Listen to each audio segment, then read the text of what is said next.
Hello tout le monde et bienvenue dans Clair Obscur, le podcast qui explore les coulisses de la création.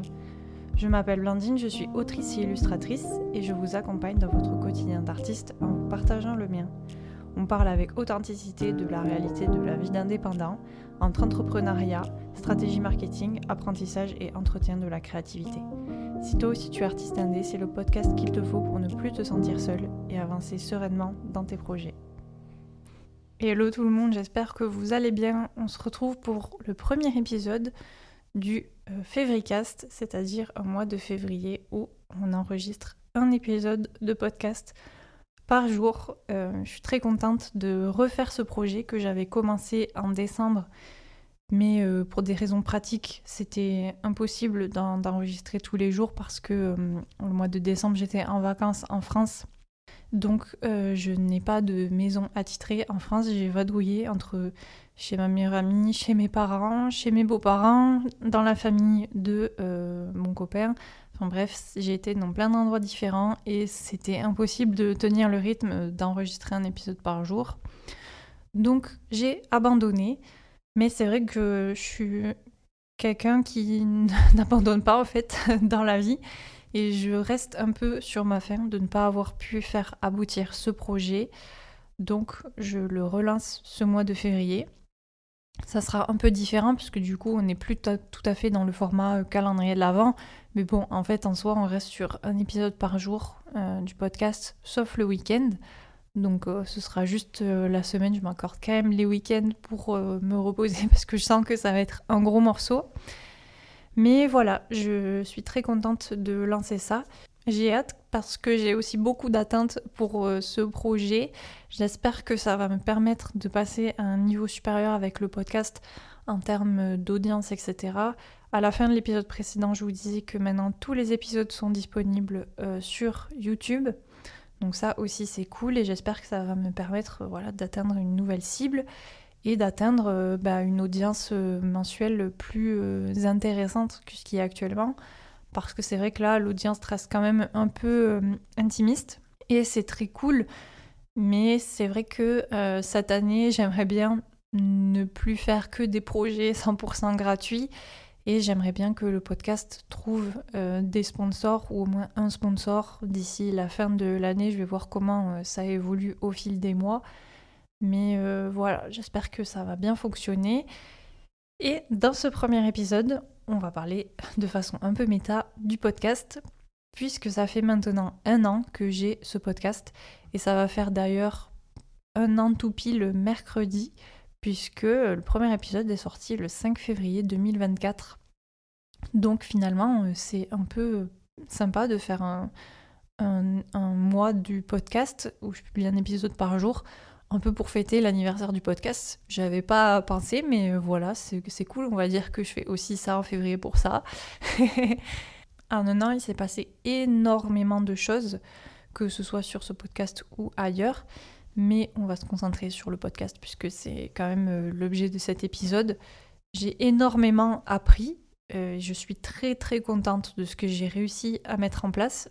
Déjà, je trouve que j'ai réussi à construire une DA qui est très très cool, avec le générique qui a été composé par mon copain et la miniature que j'ai faite moi, qui n'était pas le cas au début. Quand j'ai lancé, j'étais un peu à l'arrache. J'avais pas de micro, enfin j'avais un tout petit micro Rode que mon copain m'avait acheté il y a longtemps pour faire du son en même temps que de la vidéo, quand je faisais encore des courts-métrages, ce genre de trucs. Mais c'était plus un micro d'ambiance, et même s'il était de très bonne qualité pour du podcast, ce n'était pas du tout adéquat. Et pareil, sur la DA, j'ai mis un petit peu longtemps à me trouver une identité. C'est vrai que j'oscille encore un peu toujours entre plusieurs milieux qui sont l'écriture et l'illustration. Donc c'est parfois difficile de trouver sa cible parmi ça parce que toutes les personnes qui écrivent ne sont pas illustratrices et vice-versa. Donc quand je parle d'illustration, je perds une partie de mon audience et quand je parle d'écriture, voilà. Mais c'est vrai que là, je suis de plus en plus axée vers l'écriture et je pense qu'on en parlera peut-être dans l'épisode de demain où je ne vais pas abandonner l'illustration, mais en tout cas c'est en cours de réflexion. Et donc ça m'a déjà vraiment appris à construire un projet de A à Z en solo, parce que moi je suis toute seule derrière ce podcast, comme de toute façon derrière tous mes projets. Je fais tout de A à Z. La seule chose que j'ai pas faite, c'est la musique, comme je disais, qui a été composée par mon mec. Je fais du coup les enregistrements. Là, pour le Février-Cast, je me suis fait mon petit planning avec ma liste d'épisodes et mon timing pour les enregistrer tous les jours et réussir à faire le montage tous les jours. J'ai aussi beaucoup progressé du coup en montage, évidemment, parce que j'avais déjà une formation en montage, entre guillemets, gros guillemets, une formation, parce que j'ai fait des études de cinéma, donc j'ai réalisé des films. Donc je sais déjà monter des courts-métrages, je fais du montage depuis le lycée, parce qu'au lycée aussi j'étais en option cinéma, donc je réalisais déjà des films à ce moment-là. Donc je maîtrise déjà les logiciels de montage, mais là je travaille et j'enregistre sur GarageBand, qui est très simple et qui est très facile à prendre en main. Et j'ai beaucoup progressé sur la gestion du son, l'étalonnage, le montage, et j'ai aussi énormément progressé dans ma façon de m'exprimer. J'ai réécouté justement le début du premier épisode que j'avais enregistré l'année dernière, mi-février. Du coup, j'avais fait un weekly vlog pour expliquer un peu le lancement du podcast et les étapes dans lesquelles j'étais embourbée pour lancer le podcast. Et je trouve vraiment que c'est flagrant. Après, il y a le micro qui joue énormément, c'est clair. Mais il y a aussi une vraie différence de diction. J'étais quand même assez mal à l'aise, on va pas se le cacher, sur les premiers épisodes. Je cherchais beaucoup mes mots. J'avais des palpitations au début. Je devais me reprendre à 40 reprises pour faire l'intro parce que j'y arrivais jamais, je bafouillais, etc. C'est vrai que depuis, j'ai quand même beaucoup progressé. Et là, maintenant, j'enregistre quasiment mes épisodes d'une traite. Et ça m'arrive de faire des petites pauses pour chercher mes mots, mais très rapides. Mais sinon, j'enregistre tout d'un coup. Et donc, du coup, ça facilite aussi énormément le travail de montage parce que j'ai quasiment plus de coupes à faire. Et comme je maîtrise aussi mes paramètres d'enregistrement, l'étalonnage est déjà maintenant tout fait. Je vérifie juste à chaque fin d'épisode que les réglages collent toujours. Mais je me suis bien adaptée du coup à la sonorité de mon bureau et je compense un peu l'écho qu'il y a dans mon bureau, etc. Mais là, du coup, tout est bien calé maintenant. Alors qu'au début, c'était un peu freestyle. Je me suis dit, tiens, j'ai trop envie de lancer un podcast. Je fais une miniature à la va-vite, entre guillemets à la va-vite, parce que j'avais quand même réalisé une illustration complète.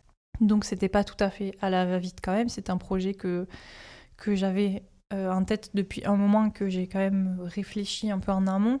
Mais c'est vrai que j'ai eu du mal à trouver une direction artistique et même encore maintenant, je ne suis pas forcément sûre d'avoir trouvé parce qu'il y a tout ce problème de cible, comme je vous disais, et il y a tout un problème aussi de communication qui est clairement pas mon fort. Et je pense que ça, c'est une des choses que j'ai le moins bien fait sur le podcast cette année. C'est-à-dire que j'en ai quasiment pas parlé sur mes réseaux sociaux, notamment sur Instagram. J'ai quasiment pas partagé les épisodes quand je les avais enregistrés. En tout cas, c'était pas du tout automatique, alors que j'aurais dû au moins faire une story à chaque sortie d'épisode pour dire qu'un nouvel épisode était dispo. J'ai pas non plus fait beaucoup de posts sur le sujet, ni beaucoup de trucs là-dessus. Donc évidemment, ça joue beaucoup sur l'audience du podcast. Et ça, je reconnais que c'est entièrement ma faute, mais ça c'est pareil, on y reviendra dans un autre épisode. La communication, c'est mon plus gros point faible, clairement, sur tous les aspects de mon activité. Et ça me pose des problèmes, c'est sûr. Mais bon, comme je vous disais, l'année dernière, j'étais en mode apprentissage. Déjà, je ne savais pas forcément en commençant si ce projet allait me plaire et allait vous plaire. Et j'ai vu au fur et à mesure des semaines qu'il y avait vraiment une vraie audience. Et là, à la fin de l'année, quand je faisais le bilan de mon podcast, où je disais que j'étais pas forcément satisfaite des statistiques, parce que j'ai très peu d'écoutes mensuelles et très peu d'auditories mensuelles qui reviennent toutes les semaines, enfin hebdomadaires du coup. Mais d'un autre côté, je sais que cette communauté est très très engagée. Genre, c'est toujours les mêmes personnes qui écoutent, qui écoutent. Il y a vraiment un petit groupe qui est fidèle et qui écoute tous les épisodes. Et je sais que pour eux, pour elles, ces épisodes sont importants et que ça leur parle. J'ai reçu pas mal de messages privés pour me dire que ça leur parlait, que c'était super intéressant et que c'était bien que je me livre aussi en toute transparence sur mon activité et sur mes doutes, etc. Et c'est vrai que c'est une qualité que je reconnais à mon podcast, c'est vraiment l'authenticité. Et de toute façon, moi, je suis comme ça sur mes réseaux et je suis comme ça dans la vie. Moi, je suis quelqu'un qui est un peu frontal. C'est pas que j'ai pas de filtre, mais en tout cas, je dis ce que je pense, comme je le pense. Et donc, parfois, je mets pas forcément les formes et tout. Mais je suis quelqu'un, voilà, de très naturel, entre guillemets. C'est un peu vraiment un cliché de dire ça, mais je sais pas comment le dire d'autre pour que ça sonne moins con que ça. Mais bref, voilà, je suis quelqu'un de transparente en fait et d'authentique dans la vie. Enfin, moi, on sait toujours ce que je pense. Rien qu'en voyant ma tête, on sait si je suis d'accord avec toi ou pas. Et je peux pas me cacher. Et c'est vrai que c'est aussi pour ça que j'ai lancé ce podcast, parce que je trouvais que sur Insta, je me mettais beaucoup plus de barrières du fait d'avoir une plus grande communauté et du fait aussi de penser l'année dernière que cette communauté ne m'aimait pas forcément pour moi-même, mais plutôt pour ce que je proposais. Donc à l'époque, je faisais encore des conseils d'écriture, je faisais pas mal voilà, de reviews, et donc je pensais que les gens ils étaient là pour mon contenu. Et je me suis aperçue au fur et à mesure de l'année qu'en fait, c'était pas le cas. Et les gens, ils sont là pour moi parce que je suis ce que je suis et pour entendre mon unicité, en fait.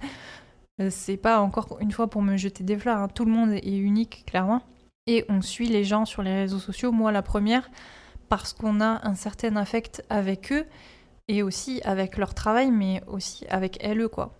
Et c'est ça que j'avais du mal à comprendre sur mon Instagram et que mon podcast m'a aidé à réaliser, parce que dans mon podcast, je suis comme je suis dans la vie, enfin je parle comme je parle dans la vie.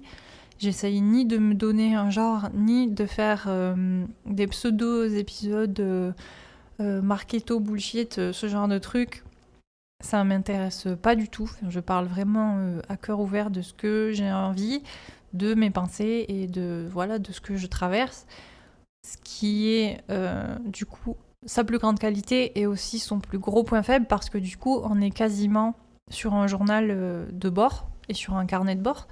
Moi c'est ça que j'apprécie énormément, et d'ailleurs je m'en suis rendu compte en faisant le format Weekly Vlog que parfois j'avais l'impression de ne rien faire pendant la semaine, parce que quand on est artiste indé, il y a beaucoup de micro-étapes qui se glissent par-ci par-là. Il y a des réponses à des mails, il y a de la prospection, il y a des micro-tâches qui se font, genre faire sa to-do list, ce genre de trucs, ou refaire son planning, enfin bref, plein de petits trucs qui, en fait, mis bout à bout, te prennent la journée. Mais quand t'arrives à la fin le soir à 18h, bon ben t'as rien de très très concret sur lequel t'appuyer. T'as pas par exemple de chapitre de roman que tu peux te dire tiens j'ai écrit ce chapitre aujourd'hui.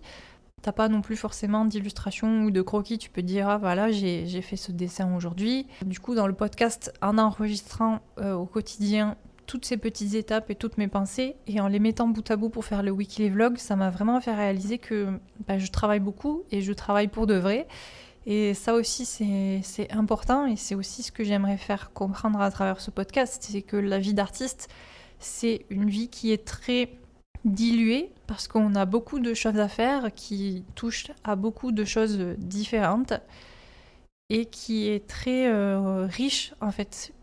Parce que les gens, peut-être, croient que on attend, on est touché par l'inspiration et on crée quelque chose. Et en fait, non, il y a tout un travail de réflexion, il y a tout un travail de mise en place des projets, il y a de la recherche, il y a de l'entraînement. Enfin, il y a plein de choses qui rentrent en compte et qui font que il suffit pas d'être touché par la grâce et de prendre son stylo et de pondre un roman, en fait. Il y a beaucoup de trucs qui rentrent en compte. Et je crois que c'est ce que j'arrive aussi le mieux à transmettre dans mes épisodes. Même si du coup le fait que ce soit pas forcément très organisé, je parle comme j'en ai envie, je ne prépare pas mes scripts à l'avance parce que j'ai envie justement de garder ce ton et j'ai envie aussi que ma pensée se développe au fur et à mesure que je parle pour avoir un truc un peu intuitif et naturel où je développe ma pensée et peut-être je vais commencer un épisode sur une idée et ça va me porter ailleurs et c'est presque comme une démarche introspective, c'est sans doute agréable à écouter, enfin j'imagine puisqu'on me l'a dit que c'est chouette à écouter, mais c'est aussi pas forcément très très grand public. Et par exemple, quand je vois les autres podcasts, pas forcément dans l'écriture mais plus dans l'illustration, je vois qu'il y a quand même tout un sous-texte marketing où les épisodes sont pensés pour avoir un titre accrocheur, avoir une formulation accrocheuse avec une petite promo au début, quelque chose qui conclut très bien à la fin, et tout un sous-texte en fait où on te dit pas forcément ce qu'on t'a promis de te dire dans le titre de l'épisode. En tout cas, moi j'écoute beaucoup de podcasts et beaucoup de podcasts business, entrepreneuriat, etc. Et je remarque ça de plus en plus, c'est qu'on te fait une promesse dans le titre, on te dit je t'aide à résoudre ce truc, et en fait t'écoutes l'épisode et c'est pas que c'est vide, mais c'est très superficiel et tu sors de l'épisode, tu ne sais pas comment résoudre ton problème parce que même s'il y a eu des démarches qui ont été expliquées, il n'y a pas de pragmatisme là-dedans et c'est très compliqué. Et souvent, j'ai l'impression de m'être fait avoir en fait quand j'écoute ce genre d'épisode. Pas forcément que les titres soient putaclic ou ce genre de truc parce que c'est pas forcément des titres mensongers. C'est juste que j'ai l'impression que en fait, le podcast est vu comme une porte d'entrée vers autre chose et vers faire la promotion de sa boutique en ligne, de sa formation, de son truc, son machin, et pas du tout comme un média en soi.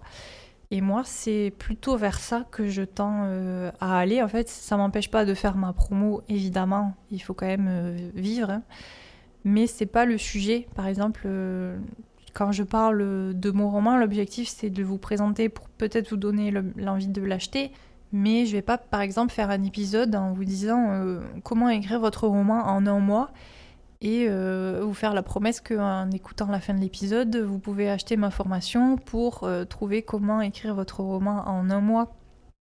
C'est pas du tout ça que je fais et je pourrais très bien faire un épisode sur comment écrire un roman en un mois, mais ce serait complètement axé sur mon expérience personnelle où je partagerais ma propre routine et où je ne mettrais pas de limite en fait, où je ferais pas de gatekeeping comme on dit, c'est-à-dire de genre garder des infos pour moi dans le but que les autres ne progressent pas, enfin dans le but conscient ou inconscient que les autres ne progressent pas.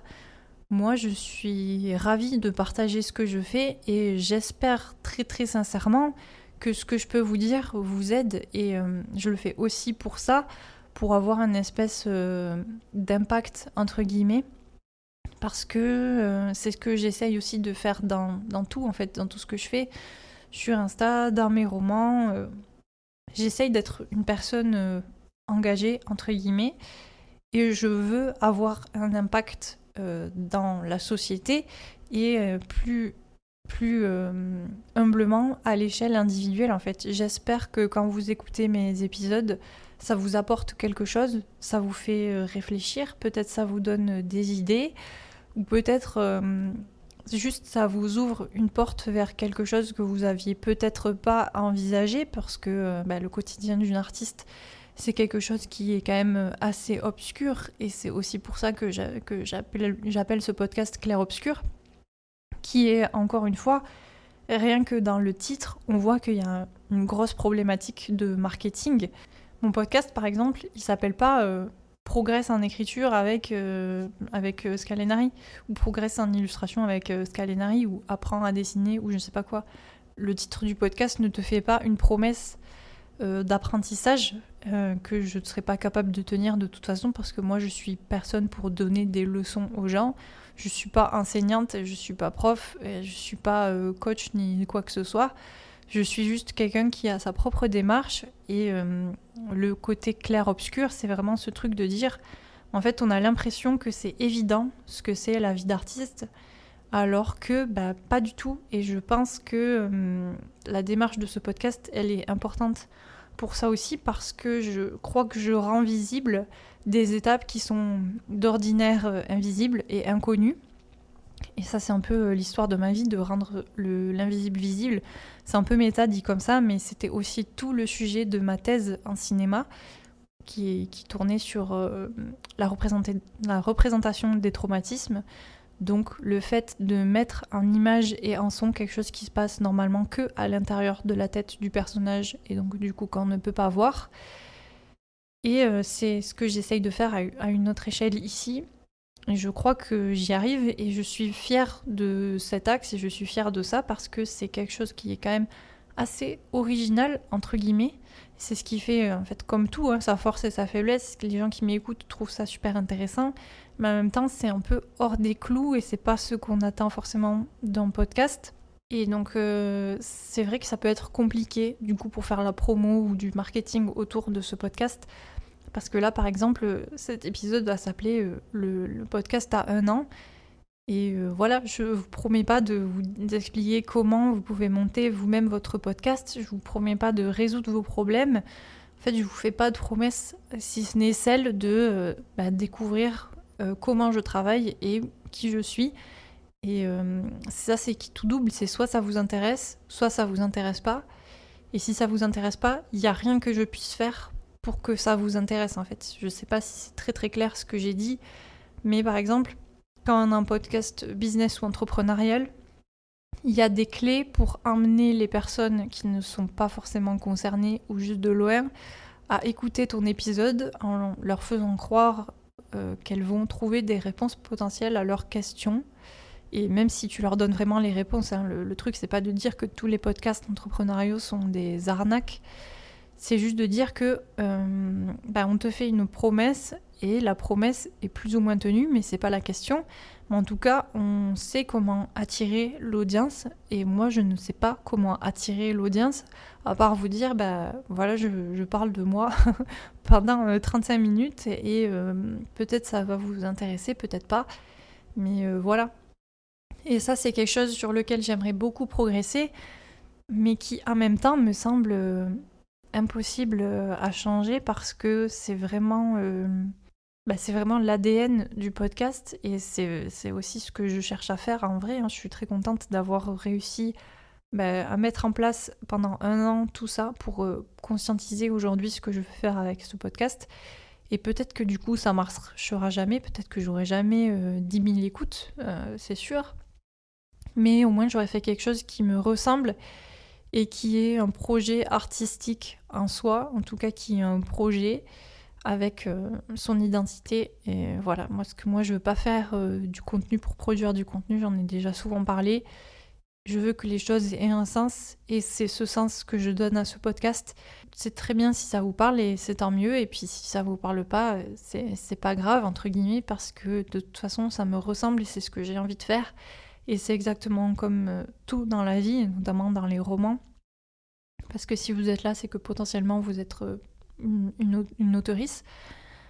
Il faut écrire le livre que vous avez envie d'écrire, et pas vous conformer à une demande du marché. Parce qu'évidemment, ça peut fonctionner très très bien, et peut-être que vous allez faire un max de ventes. Mais en fait, si vous avez quelque chose à dire, il faut le dire. Et peu importe que ça colle aux attentes que les autres ou la société ont. C'était beaucoup plus méta que prévu finalement cet épisode, et aussi beaucoup plus long. Je pensais vraiment très honnêtement que j'allais tenir 10 minutes et qu'après j'aurais plus rien à dire. C'est aussi ça que j'aime dans ce format, c'est que je développe ma pensée et puis ça se forme au fur et à mesure, et ça aboutit sur des choses intéressantes, je crois. En tout cas, moi ça m'intéresse, et c'est vrai que j'aimerais écouter plus de podcasts qui sont comme ça, plus authentiques et plus vraiment un peu dans la veine des studios vlogs d'illustratrices qu'on peut voir sur YouTube. Moi j'en regarde pas mal. Mais j'aimerais qu'on ait plus ça dans le milieu du podcast aussi et que ça se démocratise. Pour l'instant, ce n'est pas encore le cas. On va voir si ça le devient ou pas, mais peu importe. En tout cas, moi, c'est ce que j'ai envie de faire et je suis contente de vous le proposer. J'espère que ça continuera de vous intéresser. En tout cas, on va se retrouver tous les jours pendant ce mois de février, sauf les week-ends, pour un épisode par jour. Je vous ai prévu plein de trucs divers et variés, même si je pense que ça va beaucoup tourner autour de l'écriture, parce que là, je suis en plein dans la réécriture d'un roman, donc c'est vrai que c'est beaucoup plus mon quotidien, donc il y a un monde où ça tourne beaucoup plus autour de ça. En tout cas, je vous remercie très sincèrement de votre écoute. Pour moi, c'est primordial de savoir que vous êtes au rendez-vous, et je suis très ravie d'avoir une communauté, que ce soit ici ou sur Insta, qui est aussi ouverte et réceptive à ce que je peux proposer. C'est hyper valorisant en tant qu'artiste. Donc je vous remercie sincèrement et je vous dis à demain pour un nouvel épisode. Ciao!